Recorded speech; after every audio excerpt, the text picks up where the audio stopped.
Welcome to Thinking Green. This is our last show of 2015, and as you know, in keeping with the spirit of usually the last 6 or 7 weeks of the year, we try to have guests on who will talk about charitable endeavors, local and worldwide, because it is a season to think about giving. So even though the big gift-giving holidays have passed us, it's still a good time to think about giving. So I'm welcoming back tonight Bill Wernau. He volunteers with a couple of organizations, and we'll talk about both of them tonight. We're going to start by talking about Heifer. So welcome back. Thank you, Rana. Just really briefly, let people know how you got involved with Heifer to begin with. I got involved with Heifer when I moved to East Lyme and joined the Niantic Community Church, and that church had been involved with Heifer for years. I had never heard of Heifer before that, and as many people haven't. And they got involved many years ago and bought a goat for I went to Uganda to a family there, and a young woman named Beatrice, 9 years old, got her goat, and the goat had babies, and they had lots of milk, and Beatrice finally had enough money to go to school. Up till that point, 9 years of age, no school. And long story short, she wound up in Connecticut College, going to college here.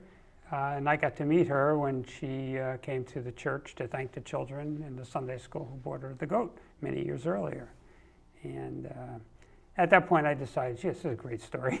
So it is a great story. Wow. And imagine not having access to school until age 9 or 10, and then going on and going to college and becoming kind of well known. Right. Beatrice now works for Heifer in Manhattan, and she's the community engagement person there. She's a terrific young lady. So I helped the church there to try to raise money. Every year they try to raise about $5,000, which is enough to buy what Heifer calls an ark, 2 of every animal. And that congregation has raised over 20 arks. So it's, so it's been at it for quite a long time. Yes. So it's that's how I got started. Now, maybe you can talk a little bit just about the mission and the history of Heifer, just to give people an idea of what its focus is. Sure. Heifer started in 1944,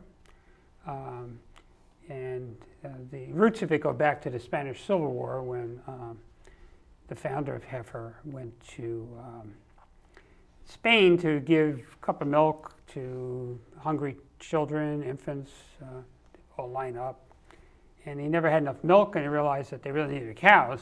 So when he came back to the States, World War II broke out, and they couldn't really send any cows anywhere because they get torpedoed. But then right after the war, they started shipping cows out. Went to Puerto Rico. They went in as part of the Marshall Plan to Europe and other places to reestablish the industry, because all the animals had been eaten because people were starving everywhere due to the war. It was called Heifers for Peace because Dan West, the founder of Heifer, was a peace activist and conscientious objector. And he started that program, and they had 2,000 seagoing cowboys taking cows over to Europe. And that must have been quite some scene. Yes, right. And so since then, they've expanded. They've been over the years in 125 different countries. They're in about 50 countries now. Those others are pretty much on their own, doing okay. And they try to leverage other organizations in the country where they're working to actually implement the program, and they work in collaboration with other organizations for the funding of the programs. So they try to work cooperatively with everybody, and in their magazine that they put out, they often highlight another organization. Like in this latest one, they highlight one, which Bono was involved with the red end of it.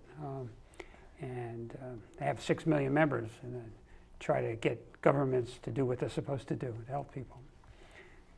So, what's its approach? I mean, I think before the show, actually, you showed me a very detailed example of what was done in Malawi, and maybe we can walk through that and then talk about how the various aspects of the program and what can make it successful. Okay.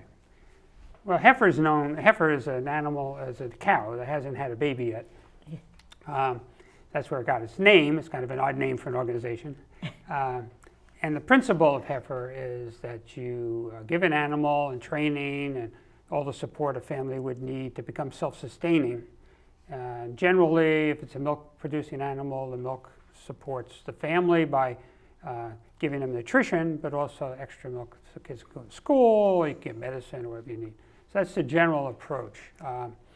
If it's a fur-bearing, like an animal that gives wool, then that's a different. But again, you have to pass on the first offspring, the female, of your animal to someone else. So it's an approach where, in the case of Beatrice and her goat that I was mentioning earlier, when a child asked her how many children got to go to school because of your goat, because you keep passing on the offspring, she said hundreds of children got to go to school. Wow. From one goat. So. Well, it becomes an exponential. Yes, it keeps growing and growing and growing. So it's a wonderful thing. Heifer only tracks the pass-ons for a few pass-ons, but they keep going. So it's really an amazing situation. Anyway, people understand that heifer is about animals. A lot of people give a goat or a cow or a camel, rabbits, chickens, pigs, whatever they feel inspired to give. There's much, much more to it than that. And in fact, the animal costs are really a minor component of the total cost of a project. Now, has that kind of shifted over the years, that more and more money is going towards training, or was that always part of the program? The thing that's always been part of the training, but the thing that shifted is we kind of use this ABC model. So in A, you just got your nose above water. Okay, your nose is just above water. At B, you're doing okay, but if a disaster strikes, you're in trouble. In C, you have resilience. You have resources you can draw on. You've got a savings account. You've got a community working together. So heifer has really been emphasizing getting their families to C. So what that means is creating a value chain for the product they're producing, if it's milk or fabric or something, to be able to get it to market. It involves forming cooperatives so you can get better price for what you're selling. And so that people can accumulate all the stuff together and bring it by a truck someplace, okay? It involves forming a savings account for the community where people can take microloans out to become entrepreneurs. So it's a much more inclusive approach than they used to have. And part of that is a result of seeing some of the disasters that have struck. Even this last year, in the last few years, we had Haiti, we have Nepal, where we have heifer projects and people have died and people have lost their animals, and and we have to pull them back out of that. Okay, so it's really important that they be sustainable in the long term. So that's really important part. Yeah, it sounded like it's gone from just being about pulling a family out of poverty to really building a strong local economy. Yes, what Heifer's thing is to work with communities. So they work with the whole community. So even though a family is pulled out of poverty, they're not working with an individual family. They're working with this whole community. They form a community group. If the women in that, mostly it's women, if the women in that group are uneducated, they teach them to write their names. They teach them to how to do purchasing, how to do all the things they have to do, how to know which bus to take. They work with the community on education. They get the women to work together. They buy things together and divvy them up. It's really an amazing holistic approach to bringing people out of poverty. Because a lot of poverty is due to ignorance and the resource, or living in an area where resources are scarce. So it's, it's that in that book, Half the Sky, it talks about how we don't utilize half of the world, the women. They're exploited, they're abused, and they're not, they don't own the resources. They don't have the same ability to get a loan from a bank, have all these issues. So it's really important that Heifer work on one of its cornerstones, which is gender equity, and making sure that men and women share equally in all the projects and decision making, so it's not all biased in terms of whatever the culture might be in that area. And the point has been made also about how food security in particular does better in the hands of women than in the hands of men. Yes, it's been Heifer's experience, and of course it's not universally true, but in general, if a man got money, it's going to go to drinking and gambling, and if the women get the money, it goes to food and education. So there's definitely some advantages to making sure that the women are involved with this and in the decision making. Now, how is it determined? I mean, Heifer is in a lot of countries worldwide, a lot of communities. How is it determined where Heifer is going to go and work in your community? Do communities seek it out? Do other funders have a say in it? How? It seems like there's a lot of need. Heifer does not go out and say, we'd like to work in your community. The communities come to Heifer. And generally it's because another community nearby or whatever has had a Heifer project, and these people have their eyes are wide open and say, wow, look at that, we want to have this too. As far as the countries go, it again depends on whether the government allows it, whether there's a need, whether Heifer's model will work in that country. So those things all come into account. And of course the amount of resources Heifer has to do to work with. So if they don't want to thin it out too much, because then you can't really be successful. So we were looking for Malawi in the current World Arc. I think Malawi was featured, and That's it's right. one of the ongoing projects. It's the World Arc. It's a magazine, right? And they do have just a couple of snapshots from Malawi in here. So you can bring that in closer. You can see some of the people that are working on various things, right? But the fact is, you can go on the website, heifer.org/Malawi, and get right into this project and understand all the components of it. So I did that just so that people would understand how much more is involved than just the animal, right? So you have to train the farmer, right?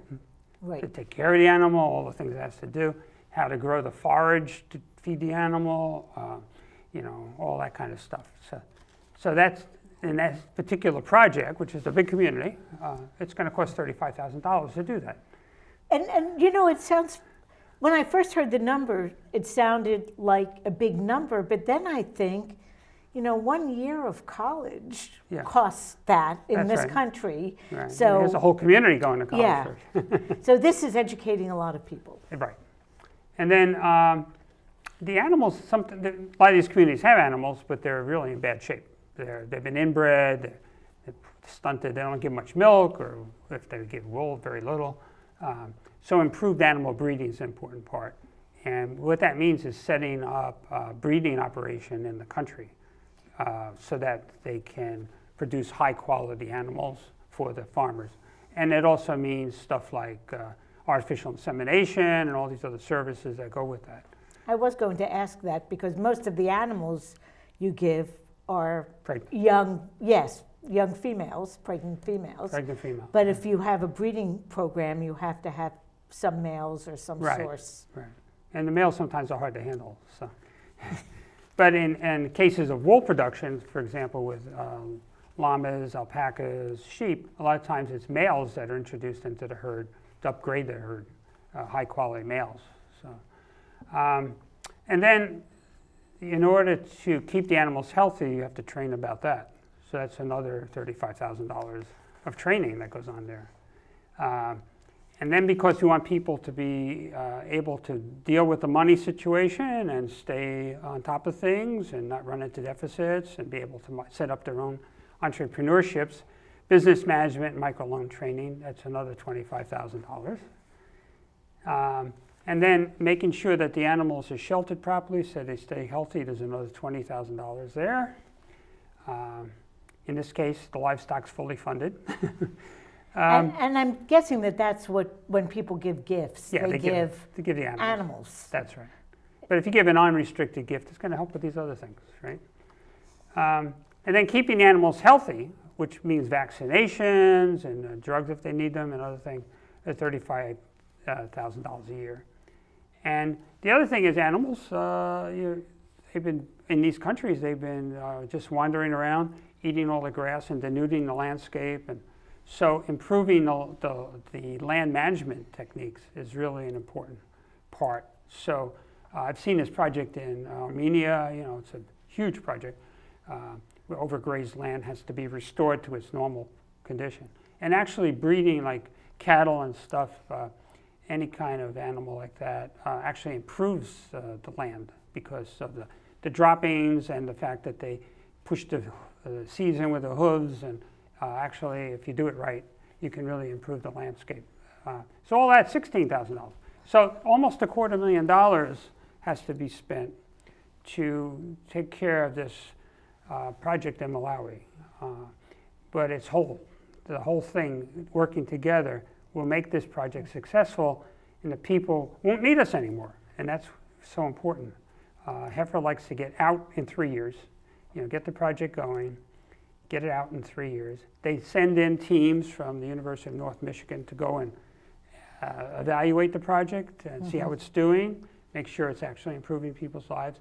It's a learning organization, so whatever they learn from that, they incorporate into the next project. It's continuous improvements, part of the whole operation. Yeah, it seems as though it really has changed quite a bit over the last 10 or 15 years that I've followed it and become a lot more holistic. The CEO at this time, Pierre Ferrari, that's his approach. I mean, he's into it. In fact, he every month he lives on $1.25 a day for a day to remember what he's working for, which is the extreme poverty level, just to show, himself to keep motivated. Well, I think it is easy for us here to keep a sense of perspective. Compared to much of the world, everyone watching this show and you and I, we kind of take for granted that we have, indoor plumbing, we have electricity to our houses, we have, a roof over our head, we have internet and phone service. And TV. Yeah, and TV. And much of the world doesn't have that, and it isn't to say we don't have poverty here, but it looks a lot different from much of the world that doesn't have access to even what we consider the bare minimum. Yeah, in fact, there's a big project that the world wants to see, which is to Electrify Africa, where a lot of the people in Africa have no electricity and therefore stuck. So it's one of the things that it's definitely worth writing your congressman about. It is. I remember I had friends from Nigeria who lived in the area 10, 15 years ago. And, cell phones really took off in Africa in a big way because there were no landlines. Right. You could charge them with a solar panel. And it makes life a lot better for people. And they're learning things that they didn't know before. And when they put in cell phones in Nepal, in Bangladesh, then instead of traveling 3 days to get supplies for your business, you could call and say, "Oh, we don't have any." "Oh, I'll call this." It's a huge difference. And 40,000 women were empowered to have a cell phone and a solar charging station and to charge money for people to use their cell phones so they could do this work. 40,000 women taken out of poverty with a cell phone. Wow. Yeah, that wasn't done by Heifer, but it was very important. Yeah, it's another piece of making the economy sustainable. Yeah. Now, there are a lot of different ways that people can support Heifer. Mm-hmm. So maybe we can talk a little bit about the various programs you have, Mm-hmm. and then we can talk about some of the other things that have happened now in other countries. Sure. Well, for example, if you belong to a congregation, a synagogue or church, a mosque, whatever, there are resources available online. This is a copy of what they offer, and you can see there are things like the Fill the Ark project, where the kids bring money every day and put it in this little ark bank.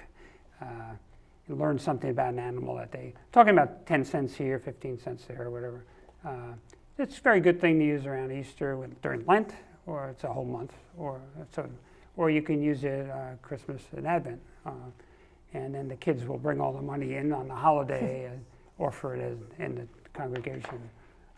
There's also, you can have a living gift market. There's a school down in Brantford that does this every year, where people come and buy a goat or a sheep or whatever, or pig, or a share of one.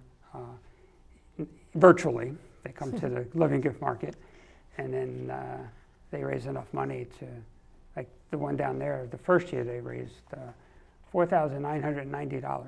Wow. And so my community engagement coordinator from Heifer threw $10 in to make it an ark. So you could do that. There's the Animal Crackers Leaders Guide, which is used in Sunday school or during the Vacation Bible School. And there's individual lessons in there. You can pick and choose whichever ones you want. It's very good. And it's one of those for Jewish congregations and one for Christian congregations. And then there's the Living Gift Market, which, Alternative Gift Market, which a lot of churches have that. And you can set up a table at the Alternative Gift Market with little things like I'll post it here and collect money. People will buy different animals as an alternative gift, and when they do that, they get a little gift card. This one says, "Imagine if you could end world hunger. This gift is a great start," and then you put their name in here. This one maybe out of print, but this one was opening doors, and you open it up and it looks like a little advent calendar, and each one tells a little bit about what Heifer does.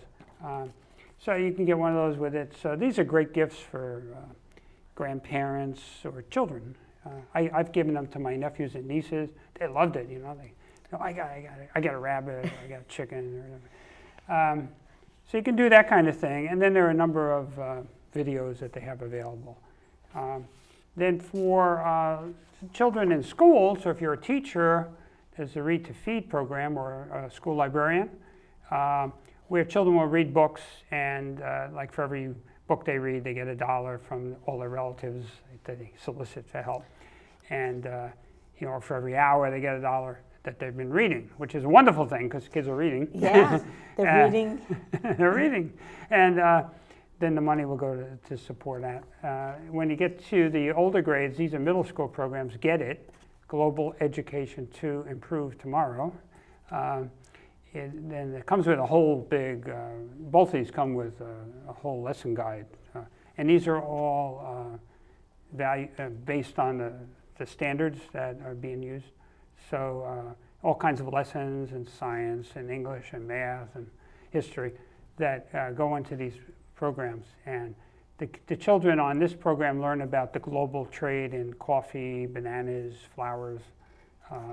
They learn about how all those beautiful flowers without any marks on them have been grown with a lot of pesticides, and actually florists are in some danger of being the exposure to it when they work with the flowers.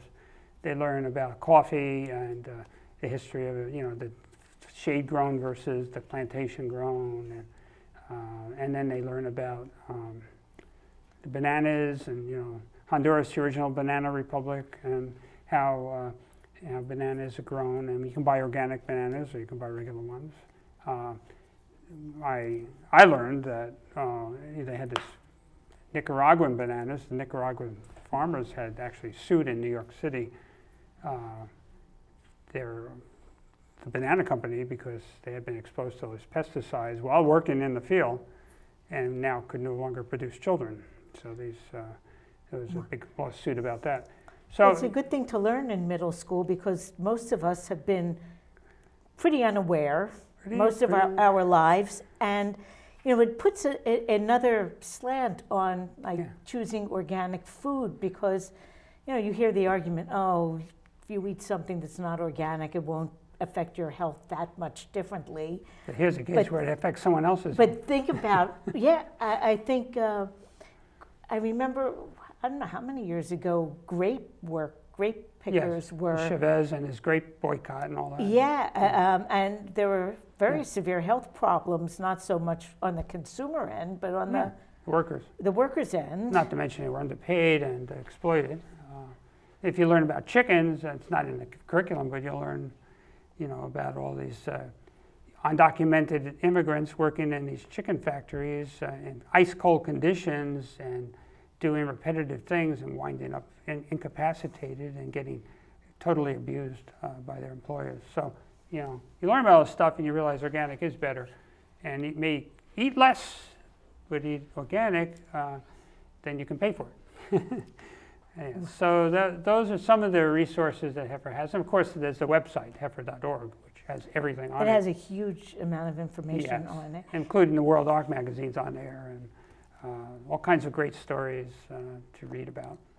Now, I wanted to ask, have you had experience with kids groups who have gone through these programs, and could you speak a little to the impact that these students have had? I've done dozens and dozens of schools, and year after year, and the children really get into it. That they realize that they can make a difference.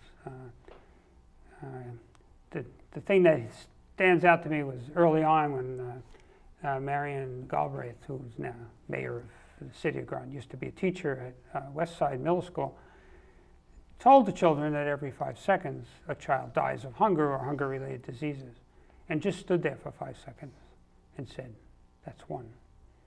Oh my. That's 2. By the time she got to 3, the kid said, "We have to do something about this." So they went out and raised $2,200 in middle school in Westside, which is not an affluent school system. Right. Okay. But they were motivated to really do something. In other schools, children had made necklaces and earrings, sold candy to the teachers to raise money. There's lots of things kids can do. They're very creative. Kids will take money from their piggy bank, or they want to do something. You saw this thing going on in East Lyme with Maddie. Oh yeah. Who's got leukemia. And you could see how the whole community came together to support this young girl and paying it forward by giving gifts to other children in hospitals and places. Children really have good hearts, and it's wonderful to be able to work with them and to see what they do. And I think we do underestimate what they're capable of. Yeah, we do. Very often. Mm-hmm. We're sort of, this is a little off topic, but we're going through a period of time that, if kids walk a quarter of a mile by themselves, we think that the parent is neglecting them. Right. And we don't really appreciate that, children from a fairly young age can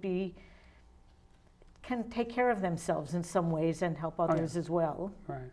In our country, it's not as evident, but when you go to another country and you see a 7-year-old working in the farm all day long, and you see that they can do a lot. Some of them are living orphans, 7 years old, trying to make a living for themselves. They have the capability. We have a little bit of affluenza here. But all of us, a little bit, yeah. But around the world, children are expected to contribute to their family and that can lead to problems. That's one of the things that Heifer does by empowering families like this is reduce the burden on the children so that they're not exploited or abused. If there's enough money being produced in the family, then the kids can go to school. What happens oftentimes is girls don't get to go to school because they're out collecting firewood, they're out collecting water, they're doing all these household chores, and the boys are going to school. Well, Heifer doesn't like that. We want to have gender equity, so we make sure that that's part of the program. And I'm guessing that that's still an issue in many places. Oh, definitely. I know when I worked for Head Start, and I worked with quite a few families from Pakistan and Bangladesh, and it was not uncommon for the father to even have some college, and the mom to maybe, they were all, the ones I worked with were all literate, but the moms were more likely to have, gone to school only till maybe 6th or 7th grade. They didn't have higher education. Right. A lot of times there's no high school, for example, in your village, and the family's not going to pay to send you off someplace to go to high school. Whereas the boys, well, okay. So it's not good. And some of the countries, it's terrible. So we try to correct that. Now, so I just wanted to tell people again, remind them you can go to the website. There is a tremendous amount of information about these various programs people can donate to or support, but you can also just donate and either let the money be used for whatever or choose what you want it to be used for. Right. So, there are lots of opportunities for giving. And let's see, I think, we sort of have a dual topic here because Bill, I don't know if all of you know it, but he volunteers a lot with 2 organizations. One is Heifer, which is global, and one is Safe Futures, which is local. And there are some things in common that I think would be interesting to talk about. You talked about the empowerment of women, and but also when we think about our own lives and our own stability, we just talked a lot about people around the world not having stable food supplies, being able to be wiped out, in terms of shelter, one disaster away. But safety is also an issue. Right. And so we can spend about 10 minutes on Safe Futures and then maybe end up with a... All right. Safe Futures is a New London organization. Do you want to talk a little bit about it? Okay. Safe Futures used to be called the Women's Center of Southeastern Connecticut. It's a domestic violence and sexual assault crisis center. It provides crisis intervention as well as transitional housing. There's a women's self-help group that meets every week. They intervene. There's a hotline, a couple of hotline numbers that you can call if you've been sexually assaulted or in a domestic violence situation. They provide counseling for women that are in domestic violence situations so that they have a safety plan if they choose to remain in the situation, and also a way to leave safely if the situation deteriorates to a point where they need to. The organization also has programs in our local schools. They're in over 20 schools locally with elementary, middle, and high school children, teaching them about empathy, nonviolent problem-solving skills. For the younger kids, middle school, and anti-bullying programs, and then finally about healthy relationships and unhealthy relationships. What the signs are of an unhealthy relationship, which ones to walk away from, which ones to run away from, and then what a healthy relationship looks like and how they all deserve one. And the children will write essays and talk about that. One of the children in a local school wrote It was a boy actually in an abusive relationship with a girl, and he had realized that it was an obsessive relationship that they were in. He had been thinking about suicide. Then when the Safe Futures came in and explained the whole thing, he thanked Safe Futures for helping him to understand it, and he feels a lot better and not in that relationship anymore. So this type of thing. It's really important that Safe Futures get into as many schools as possible because of the problems that the kids have at this age. We know that the relationships they form at a young age set the tone for later relationships. We also know that boys that are in abusive relationships with their parents are in, they have a much greater chance of becoming abusers themselves. Oh, because it's sort of become normal for them. It's normal. Yeah, you don't know any better. So we feel that if we want to change the future, we have to intervene early. So we save lives. We restore hope to people with our transitional living program, where the family is supported for up to 2 years until they're on their own feet, earning money, having a deposit for an apartment, and all that kind of stuff. And then we change the future with the kids. Now, how did you get involved? I mean, it was still called the Women's Center when you became involved. I became involved when a horrendous situation occurred in London where my friend's daughter and her toddler nephew were both murdered in a domestic violence situation, and felt I needed to get more involved. I also had been involved in a more peripheral way because my wife actually works there. But we now have an engaging men's group. We have a man running that Safe Futures hired, who has a good experience working with abusers and with families. We've done programs up with SCAD. I've done programs at Fitch High School. We're talking with the football coaches about, the way to motivate boys without it making women sound like they're inferior. Instead of saying you play with your skirts on or you play like a bunch of girls, obviously never having seen the UConn women's basketball team. You'd think that here, of all places, we'd know. Yeah, so that people recognize that the things they say and the way their attitudes affect young people in a way that's not good especially for the young women as they grow up.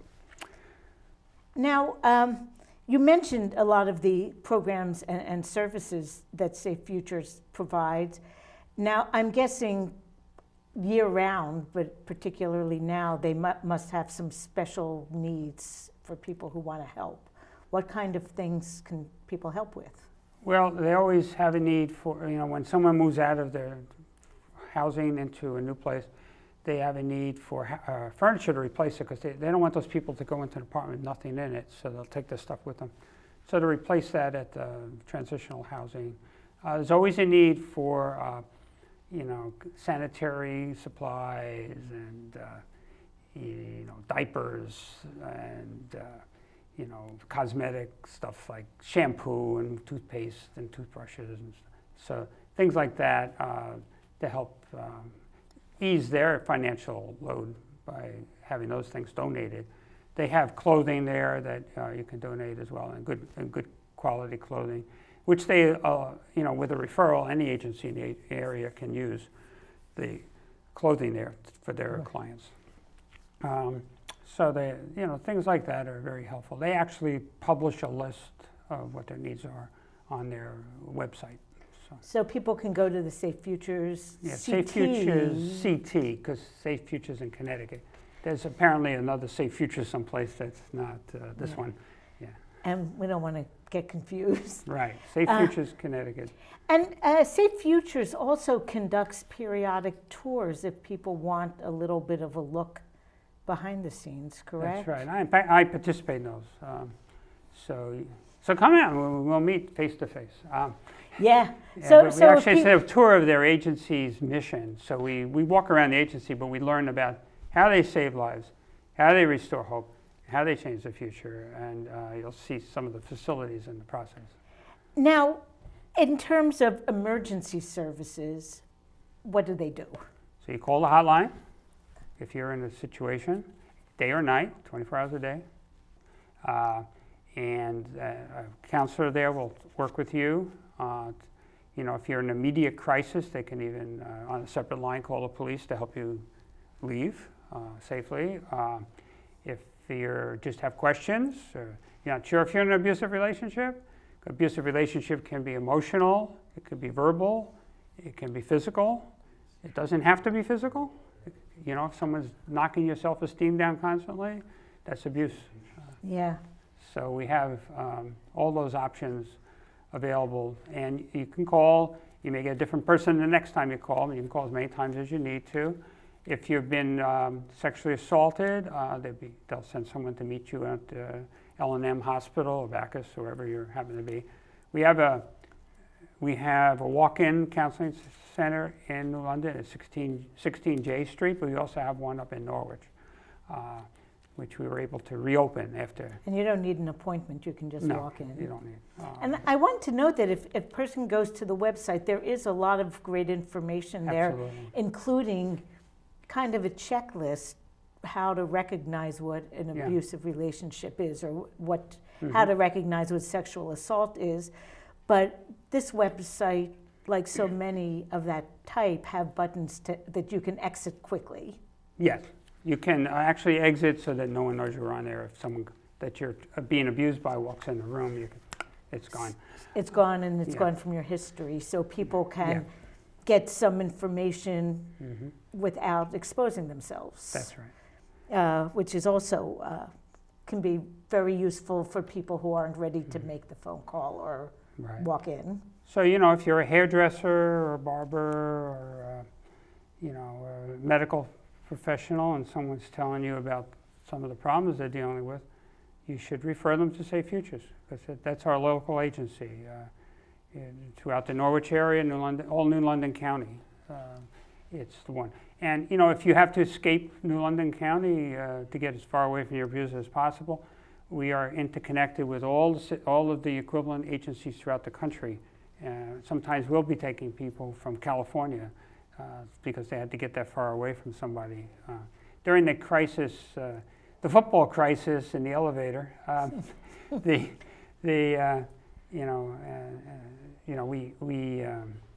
were oversubscribed. We had a lot of people calling in, putting people up in hotels and other places. But we'll do whatever it takes to keep them safe. That's really important. Now, for the crisis, but then there's some longer range help that people can provide. There's transitional housing, and so what are the limits? How can people get involved with that? Okay, well, that would be somebody that's, say, been in our emergency shelter or some other emergency shelter. That's in an undisclosed location, obviously. Yeah, how long can people stay in the emergency shelter? A couple of weeks, I think. So they can apply. There's only so many apartments. If there's an empty apartment, they can apply for it. Once you're in there, there are other places too where people can go, other places that put women up, but that's what we have. What we provide is not just housing, it's a whole program. So financial planning, you have to, it's not free to live there, it's prorated. You learn how to use your checkbook, how to balance a budget, how to put money away for security deposit when you move out. If you don't have a job or haven't been allowed to work, you could provide training at OIC or some other local agency. You have to seek work.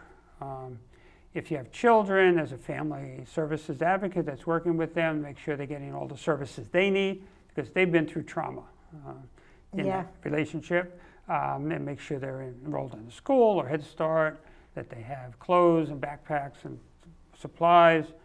All that is part of the program. And like I said, there's the self-help group that meets. There's access to clothing and stuff down in the basement. So it's a full program to, we have people come in there, they don't look you in the eye, that come in with bruises and don't know how to raise their kids because they've been in this situation where you don't know how to discipline your kid because there's so much yelling going on and stuff. But they come out of there 2 years later, capable, self-assured, competent people. So it's really a great program. And that is a couple years they can stay Up in to there? 2 years, Up yeah. to 2. I'm not going to kick them out at 2 times 365 days, but Right. that's the objective. And if we get them out early, that's great because there's more room for more people to go through. Right, but it's when they're basically when they're ready and they have Yeah. the skills and they have another place Yeah. to go. And I assume they've been safe the previous 2 years. Right. So if people want to, we have 5 minutes left. Okay. So in the last 5 minutes, well, first of all, I wanted to talk a little bit about just the common threads here. Okay. How men and women can all get involved in helping needy women, children, Mhm. and ultimately, the men in communities here and abroad. Right. So if you go to the Heifer website, we're going back, both of these organizations have websites that have so much information on Right. them. It's pretty much anything you need to know if you want to support them. That's right. The Heifer website talks about all the different programs in all the different countries and gives you huge numbers of choices of how to donate. And Safe Futures does have lists of things they need, ways you can learn more, Right. ways you can get involved. My Christmas presents this year, every year for my children, are heifer gifts. So, I collected a whole bunch of heifer gifts, and then people came to visit, and they said, "Oh, by the way, my mother's giving a heifer gift, or this one's giving a heifer gift." They know I'm involved, and Yeah. some of them have received heifer gifts, and now, oh, that's a great idea, and then they're doing the same. So that's good. And as far as Safe Futures go, they can always use money because these programs are not cheap, and they know if they had, for example, one more educator, they could reach 1,000 more children every year. Wow. And they know they have to keep that Norwich office going. They had to shut it down for lack of funds. Okay.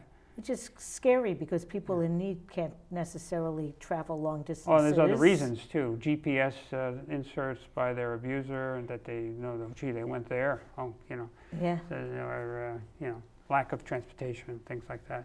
So we need that. So certainly financial contributions are good, but also, like I said, any of these things disposable things that people use, if you donate to them, socks, anything, those things all make a difference in allowing them to continue to provide services. And it's a good idea for those of us who go to sleep every night being fed, feeling safe, to keep in mind that there are a lot of people in our neighborhoods and throughout the world who don't have that privilege. That's right. And it's a good time of year to think about giving back. And I'd like to leave the thought that we want to think about this during the holidays. We always think about this stuff, but all year long people have these needs. So it's nice if you could set aside a couple of dollars a month to an organization that's just taken automatically out of your credit card or your bank account or whatever. You don't even feel it, but it's making a big difference to them in terms of how they budget. So if you gave $10 a month to heifer, that's a goat in a year. Okay. Yeah. One goat a year. $10 a month. What's that? 33 cents a day. I mean, it's not that much. Right. And some people in Bangladesh are living on less than 33 cents a day. So you think about that. Yeah. So and that way the organizations know they can count on these funds. That's right. And it's not just a windfall at the end of the year. Those are all options. Well, thank you, Bill. Next week, our guest is going to be Professor Norman Garrick. He is going to talk about transportation for livable cities. He's a professor of transportation engineering up at UConn, and he's done work in Hodges Square and looking at pieces of New London and trying to figure out how to connect the pieces together better and make our streets more walkable, bikeable, not just drivable. Right. So again, thank you, Bill. My pleasure, Rhonda. Thank you. This season and throughout the year, don't forget Heifer and Safe Futures. And we will be in touch. We'll be back next week, and I hope you come back next year. Thank you. Appreciate it.